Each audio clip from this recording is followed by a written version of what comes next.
Hola a todos, bonjour à tous. Aujourd'hui, je vais partager avec vous ce que j'aime bien appeler mon parcours ayurvédique. Ça fait 1 an et demi que je m'intéresse à l'Ayurveda et ça fait à peu près 1 an que j'ai commencé à intégrer petit à petit les principes de l'Ayurveda dans mon alimentation et dans mon style de vie. Et je me suis dit que ça serait chouette de partager avec vous d'un côté les choses que j'appliquais déjà sans même savoir que c'était de l'Ayurveda, aussi les choses que j'ai arrêté de faire parce que ça ne correspond pas vraiment à mes besoins. Et d'un autre côté, toutes les choses que j'ai commencé à intégrer dans ma vie depuis que j'ai toutes ces connaissances sur l'Ayurveda.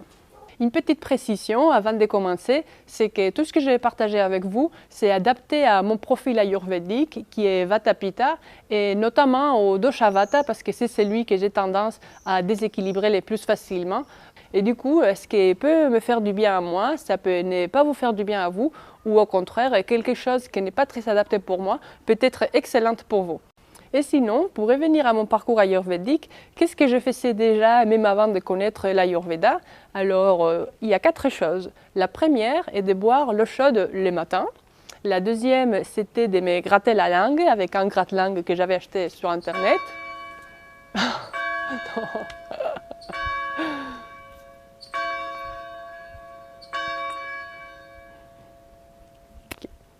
La troisième, c'est de faire le yoga le matin. Et la quatrième, c'est d'acheter les produits bio et les plus naturels possibles pour éviter au maximum tout ce qui est perturbateur endocrinien. Maintenant, quelles sont les choses que j'ai arrêté de faire depuis que j'ai découvert et qui ne sont pas très bons, surtout pour les dosha vata? Donc, une première, c'est les brossages à sec. J'avais l'habitude de me brosser avec une petite brosse à sec tous les jours, mais en fait, ça a la qualité d'être rugueux, qui est une qualité de vata, et du coup, ça ne permet pas de rééquilibrer ces doshas. Une deuxième chose que j'ai arrêté de faire est de sortir et faire des footings. Il y avait une époque où je faisais 1 ou 2 fois par semaine et pendant toutes les saisons. Et en fait, ce que j'ai découvert, c'est que les footings et faire du sport cardiovasculaire, surtout s'il fait froid à l'extérieur, c'est pas top pour Vata. Et non plus l'été. L'été, c'est la saison où il faudrait faire le moins d'efforts possible. Donc pour moi, ne pas faire de footing l'été, ça me correspond très bien.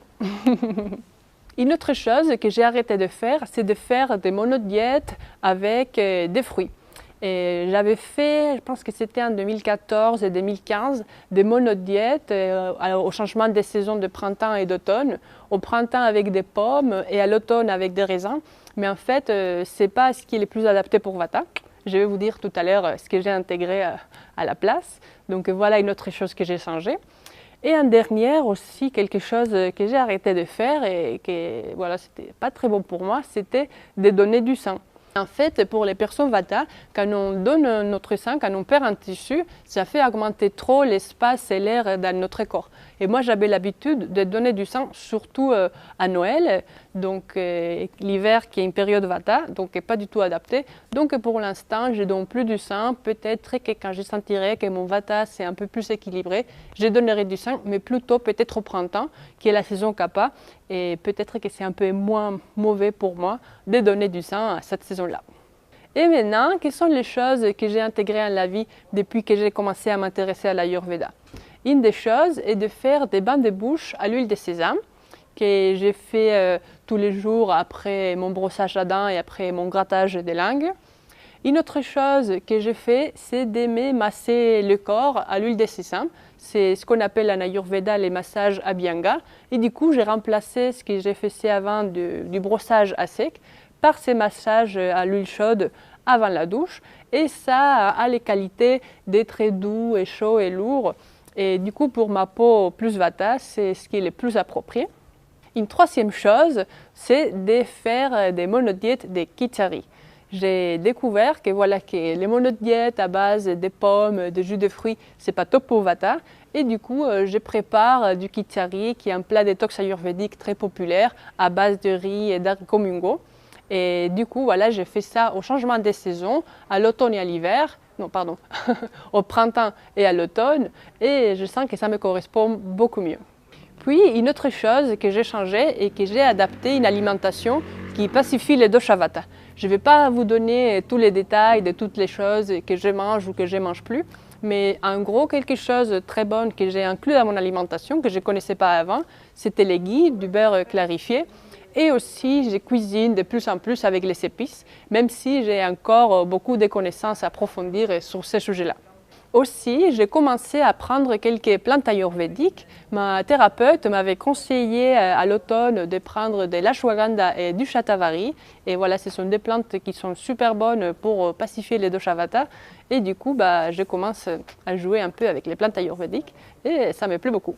Et un dernier point que j'ai envie d'aborder aujourd'hui avec vous, c'est l'aspect psychologique. Et depuis que je connais l'Ayurveda, j'ai appris à mieux me connaître, à mieux savoir quel est mon mode de fonctionnement. Et aussi, j'ai une idée un peu plus claire de quelle est ma mission de vie. Et voilà, ça m'apporte vraiment beaucoup dans ma vie de tous les jours. J'ai plus confiance en la vie et j'ai moins de peur. Donc ça, pour une personne Vata, c'est top. Voilà, donc ça c'était toute cette petite chose que j'ai intégrée dans ma vie depuis que je connais l'Ayurveda. Je voulais vous dire que je ne fais pas tout à la lettre et j'ai plein d'écarts et c'est très bien comme ça. J'aime bien intégrer toutes ces choses-là petit à petit et je sais qu'il y a encore plein de choses que je voudrais intégrer dans ma vie.